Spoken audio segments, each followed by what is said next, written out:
Hello students, કેમ છો? મજામાં ને? ધોરણ 7 વિષય ગણિત પ્રકરણ 8 રાશિઓની તુલના. આની પહેલાંના વિડીયોમાં આપણે નફો અને ખોટ વિશે શીખી ગયા અને સાદું વ્યાજ વિશે શીખી ગયા. તે સૂત્રોનો ઉપયોગ કરીને આપણે હવે દાખલા ગણવાના છે.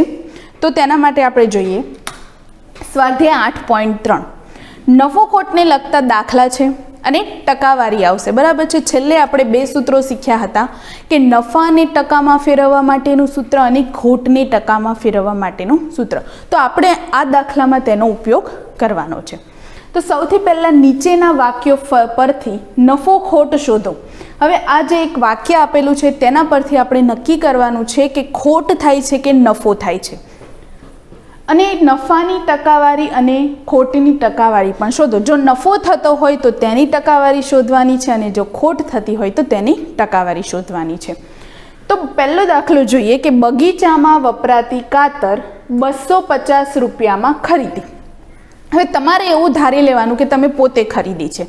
તમે કોઈ ખાતર 250 રૂપિયામાં કાતર ખરીદી છે અને તેને 325 રૂપિયામાં વેચી છે.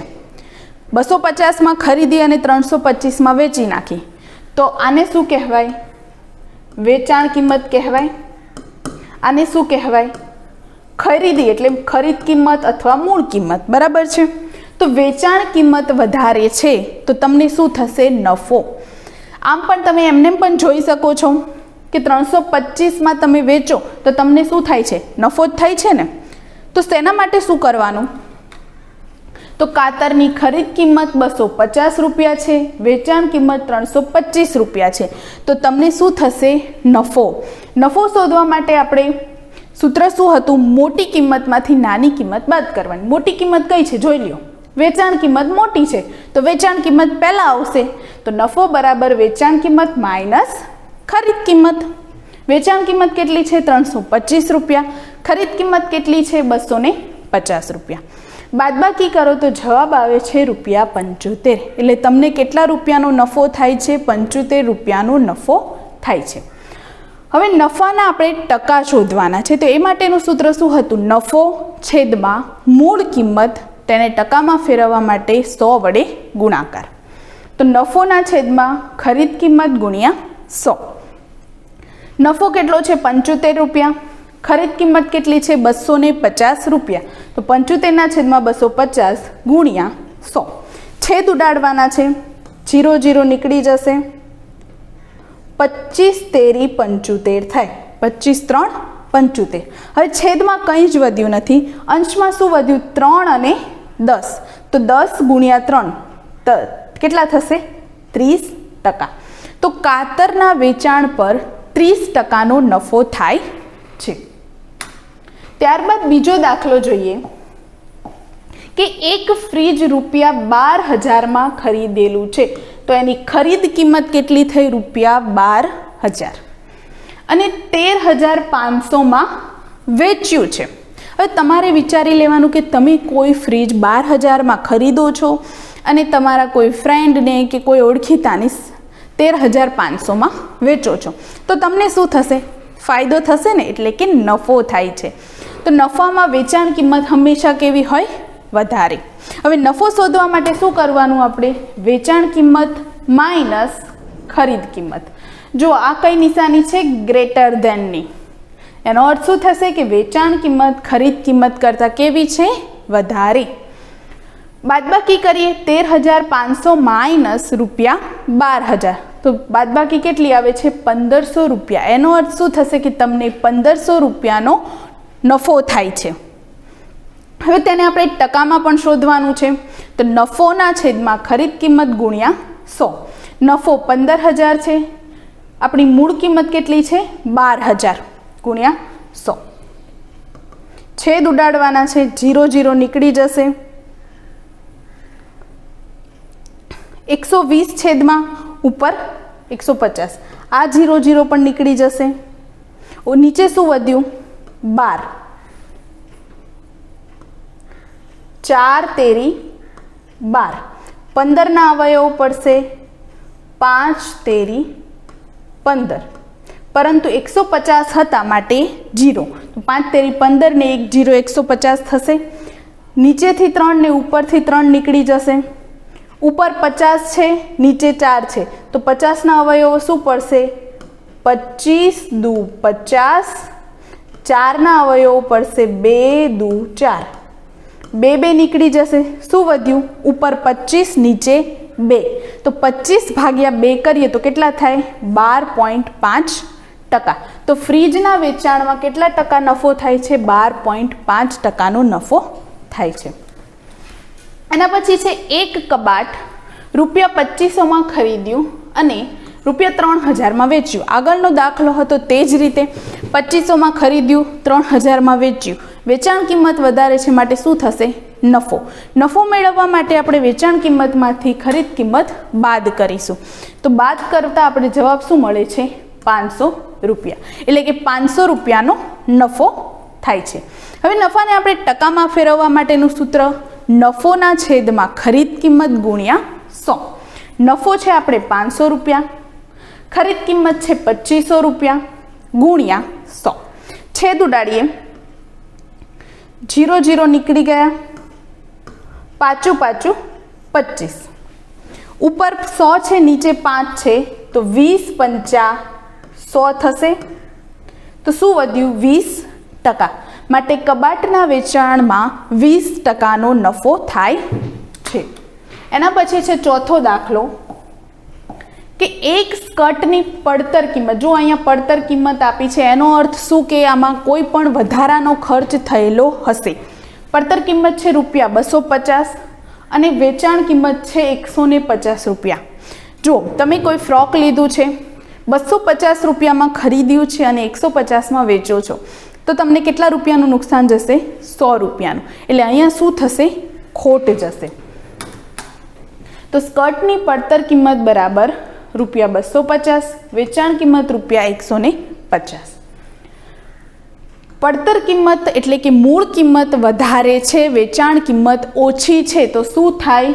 ખોટ થાય.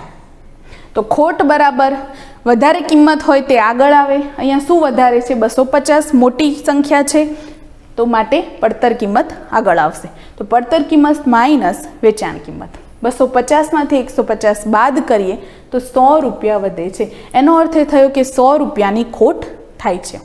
હવે ખોટને ટકાવારી શોધવી છે, તો ખોટના છેદમાં પડતર કિંમત ગુણ્યા 100.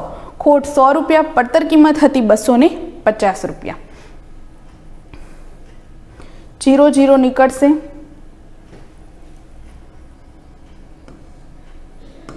25 ચોક 100. છેદ ઉડશે, 25 ચોક 100. 4 ગુણ્યા 10 કરીએ તો કેટલા વધે? 40%. માટે સ્કર્ટના વેચાણમાં કેટલા ટકા ખોટ જાય છે? 40% ખોટ જાય છે. હવે દાખલો 2 છે કે નીચે આપેલા ગુણોત્તરના પદોને ટકાવારીમાં બદલો. ગુણોત્તર વિશે આપણે શીખી ગયા છીએ અને ટકાવારી વિશે પણ આપણે શીખી ગયા છીએ. હવે આને આપણે ટકાવારીમાં બદલવાનું છે. પહેલું પદ છે 3:1. તો કુલ સંખ્યા કેટલી થશે? 3 અને 1 કેટલા થશે? કુલ 4 થશે. તો સૌથી પહેલાં પહેલી સંખ્યાનો ગુણોત્તર શોધવો હોય તો છેદમાં શું આવશે? કુલ સંખ્યા. એટલે છેદમાં શું આવે? 4 અને ઉપર 3. તો ગુણોત્તર શું મળે? 3/4. હવે આને ટકામાં ફેરવવો હોય તો શું કરવાનું? 100 વડે ગુણાકાર. તો ગુણોત્તરના પદોનો સરવાળો સૌથી પહેલાં કેટલો થાય છે? 3 અને 1 4. હવે પહેલું પદ શું છે? 3 છે, તો તેનો ગુણોત્તર શું થશે? કુલ પદ અને ઉપર પહેલું પદ, તો 3/4.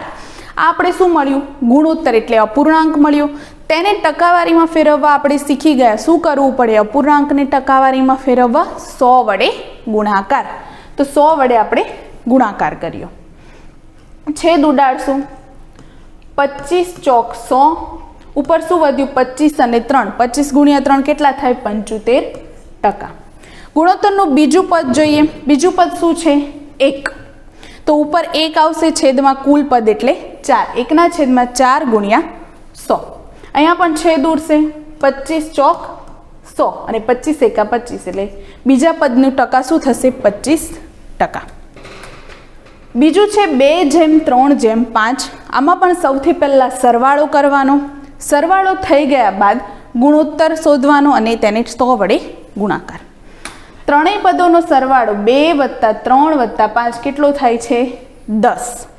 આને આપણે ગુણોત્તર લખીએ તો છેદમાં કુલ પદ લખવાના 10. પહેલું પદ કયું છે? 2, એટલે શું થશે? 2/10 ગુણ્યા 100. 0 0 નીકળી જશે. ઉપર શું વધ્યું? 2 અને 10, તો 10 દુ 20%. બીજું પદ શું છે? 3. કુલ પદ કેટલા છે? 10, તો 3/10 ગુણ્યા 100 ટકામાં ફેરવવા માટે 0 0 નીકળશે. 10 તેરી 30%, બીજા પદની ટકાવારી. ત્રીજું પદ છે 5, એટલે શું થશે? 5/10 કુલ પદ 10, 5/10 ગુણ્યા 100. 0 0 નીકળી જશે. 5 × 10 કરીએ તો 50%. એના પછી જોઈએ 1/4. કુલ પદો કેટલા છે? 1 + 4 એટલે 5. પહેલું પદ કયું છે? 1. 1/10 કુલ પદ એટલે 5. એને આપણે ટકામાં ફેરવવા હોય તો 100 વડે ગુણાકાર. 20 × 100 માટે શું થશે? 20%. બીજું પદ છે 4, એટલે શું થશે? 4/5 ગુણ્યા 100. 20 × 100. ઉપર શું વધ્યું? 4 અને 20, તો શું થશે? 20 ચોક 80%. એના પછી છે 1/2/5. 3 પદ છે, તો આ ત્રણેયનો સરવાળો કરીએ તો શું આવે? 8. પહેલું પદ છે 1, એટલે 1/8 ગુણ્યા 100.